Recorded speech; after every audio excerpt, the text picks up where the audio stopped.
हरि ओध जी बहुभाषा पंडित थे। इन्हें संस्कृत, फारसी, उर्दू, बंगला आदि भाषाओं का ज्ञान था। उन्होंने अपनी आरंभिक रचनाएं ब्रज में लिखी थी। खड़ी बोली में रचित प्रिय प्रवास उनकी प्रमुख रचना है, जिसमें राधा कृष्ण के प्रेम को अनूठे ढंग से प्रस्तुत किया गया है। उनके द्वारा रचित वैदेही वनवास प्रबंध काव्य में सीता राम के वियोग को अत्यंत मार्मिकता के साथ चित्रित किया गया है। उनकी अन्य रचनाएं रस कलश, बोलचाल, चोखे चोपते, चुभते चोपते, पद्य प्रसून, परिजात, प्रेमा भूवारिधि, प्रेमाभु प्रसवण, प्रेमाभु प्रभा और प्रेम प्रपंच। प्रिय प्रवास में मुख्य रूप से विप्रलंब संगार है।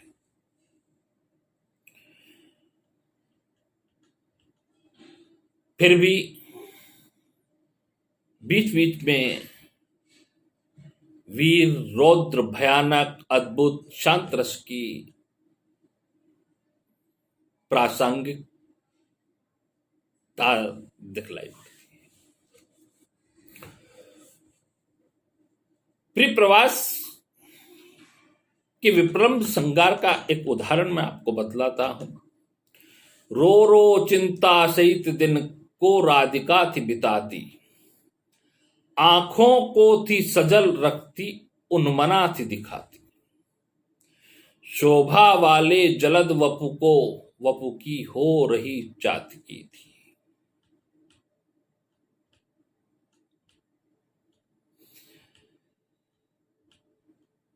उत्कंठा थी परम प्रबला, वेदना वर्तिता थी। यहां राधिका की व्यथा को मार्मिक ढंग से प्रस्तुत किया गया है। यहां विप्रलंब संगार है। वीर रस का एक उदाहरण देता हूं। मारा मल्लो सहित गज को, कंस से पातकी को, मेटी सारी नगर वर की दानवी आपदाएं, साया छाया सच्चा छाया सच्चा सुयस जग में पुण्य की वेली बोई, जो प्यारे ने सपति दुखिया देवकी को छुड़ाया। यह कृष्ण की वीरताओं का वर्णन किया गया है। इसी प्रकार अन्य रसों का भी प्रयोग उपलब्ध है। हरि ओध जी ने यमक, उत्प्रेक्षा, विरोधाभास, रूपक आदि अलंकारों का प्रयोग किया है।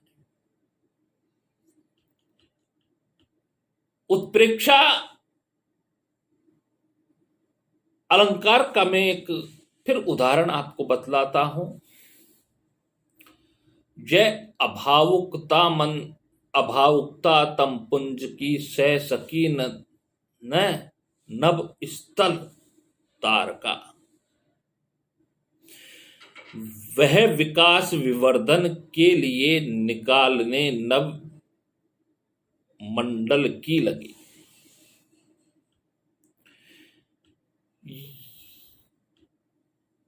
यहां उत्प्रेक्षा की भावाभिव्यक्ति की गई है। हरि ओध जी बड़े अच्छे ढंग से अलंकारों का भी प्रयोग करते हैं, छंदों का भी प्रयोग करते हैं, श्रृंगार का भी प्रयोग करते हैं। यमक का भी प्रयोग कर रहे हैं अलंकार में। वर वदन विलो के फुल अभोज ऐसा, अम्भोज ऐसा, सॉरी, अम्भोज ऐसा करतलगत होता व्योम का चंद्रमा था, मृदुरव जिसका है रक्त सूखी नसों का, वह मधुमयी कारी मानसों का है। यहां नस तथा मानस शब्दों द्वारा यमक की सृष्टि की गई है। हरिओत जी ने 4 प्रकार के छंदों का वर्णन किया है: दोहा, सवैया, कवित, छप्पे, कुंडलिया, जिसे भक्ति की रीति एवं परिपाटी का छंद है। शार्दूल, विक्रीड़तम, द्रुत विलंबित, वंशस्थ, मालनी, मंदाक्रांता, वसंत तिलका, शिखरणी आदि संस्कृत के ऐतुकांत वर्णव्रत छंद। त्रिलोकी, तांटक, रोला, पादा, कुलक, सखी, हरिगीतिका आदि खड़ी बोली में प्रचलित मात्रक छंद है। द्विपद, चौपदे, छपदे आदि उर्दू शैली के छंद हैं, लेकिन प्रिय प्रवास में उन्होंने द्रुत विलंबित, वंशस्थ, वसंत तिलका, शार्दूल, विक्रीड़तम, मंदाक्रांता, मालनी, शिखरणी जैसे 7 वर्ण वृत्तों का प्रयोग किया। मंदाक्रांता का यहाँ उदाहरण हमें देखने को मिलता है प्रिय प्रवास में, पृष्ठ संख्या 75 पर। ताराओं से खचित नभ को देखती जो कभी हूं, या मेघों से मुदित वक्त की पंक्तियां दिखती है, तो जाती हूं उमंग, तो जाती हूं उमंग बदता, ध्यान ऐसा मुझे है, मानो मुक्ता लसित उर है श्याम की दृष्टि आता।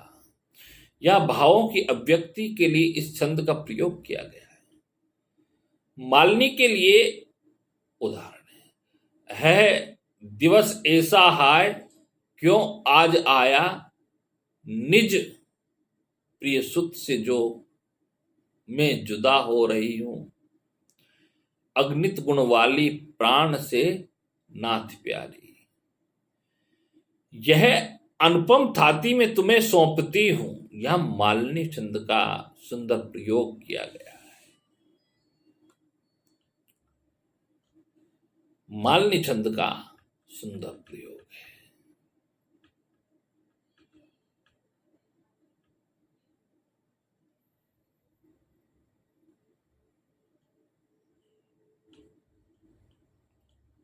फिर आगे शब्द। अयोध्या सिंह उपाध्याय हरिओत जी के परिप्रवास में संस्कृत गर्भित है। इसमें संस्कृत तत्सम तद्भव शब्दों का बाहुल्य है, जैसे भूभंगिमा, कटाक्ष आदि। हरिओत जी ने द्विवेदीकालीन इतिवृत्तात्मक शैली के कवि होने के कारण अभिधा शक्ति का प्रयोग किया। उनके काव्य संस्कृत शब्द बहुल है, तो भी अभिधा शक्ति के द्वारा इसे समझा जा सकता है। दिवस का अवसान समीप था, गगन था कुछ लोहित हो चला, तरु शिखा पर थी अब विराजती कमलनी कुल वल्लभ की प्रभा। यहां संध्या समय को चित्रित किया गया है लक्षणा के लिए। देखिए, क्या देखूंगी अब मैं, अब कड़ता इंदु को आलियों में, क्या अब फूलेगा न वह ग्रह के पद्य सौंदर्यशाली। यह इंदु और पद्य लाक्षणिक है।